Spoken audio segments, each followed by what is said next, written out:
दिनपुर गांव में सोहन नाम का हलवाई रहता था। वह खूब बढ़िया और स्वादिष्ट मिठाइयाँ बनाने के लिए जाना जाता था। इसी वजह से उसकी दुकान पूरे गांव में मशहूर थी। पूरा गांव उसी की दुकान से मिठाई खरीदता था। वह और उसकी पत्नी मिलकर शुद्ध देसी घी में मिठाई बनाते थे। इससे मिठाइयाँ काफ़ी अच्छी और स्वादिष्ट बनती थीं।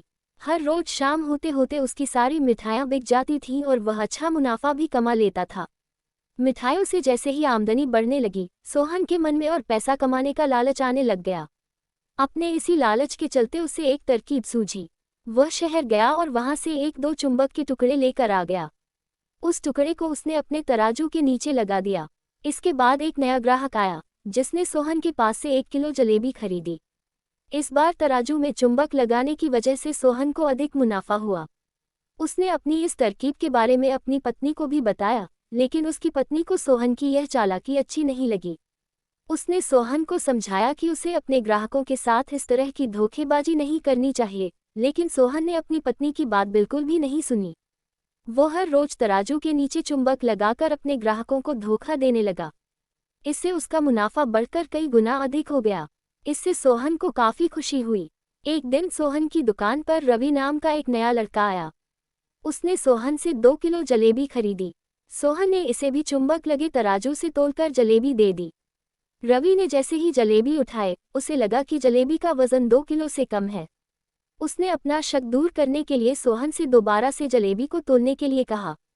रवि की बात सुनकर सोहन चिढ़ गया। उसने कहा, मेरे पास इतना फालतू समय नहीं है कि मैं बार बार तुम्हारी जलेबी ही तोलता रहूं। इतना कहकर उसने रवि को वहां से जाने के लिए कह दिया। सोहन मिठाई वाले की बात सुनने के बाद रवि जलेबी लेकर वहां से चला गया। वह एक दूसरी दुकान पर गया और वहां बैठे मिठाई वाले से अपनी जलेबी तोलने के लिए कहा। जब दूसरे दुकानदार ने जलेबी तोली, तो जलेबी सिर्फ 1.5 किलो ही निकली। अब उसका शक यकीन में बदल गया था। उसे पता चल गया कि सोहन मिठाई वाले के तराजू में कुछ गड़बड़ है।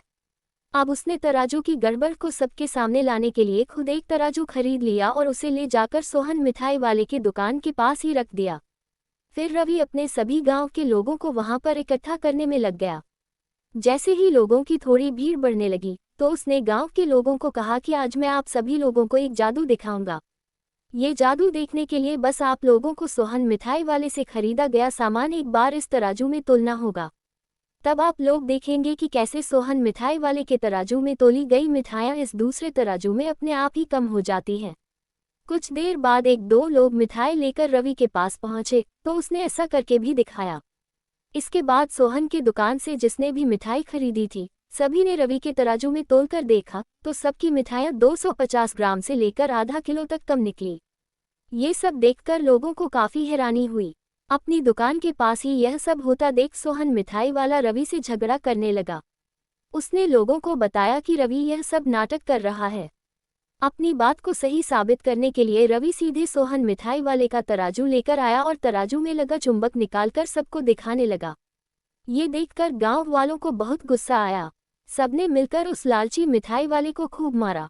अब उस लालची मिठाई वाले को अपने लालच और उसके कारण की गई गलत हरकतों पर पछतावा हो रहा था। उसने अपने गांव के सभी लोगों से माफ़ी मांगी और वादा भी किया कि भविष्य में वे ऐसी कोई भी जालसाजी नहीं करेगा। सोहन की इस धोखेबाजी से पूरा गांव नाराज था, इसलिए लोगों ने उसकी दुकान में जाना काफ़ी कम कर दिया।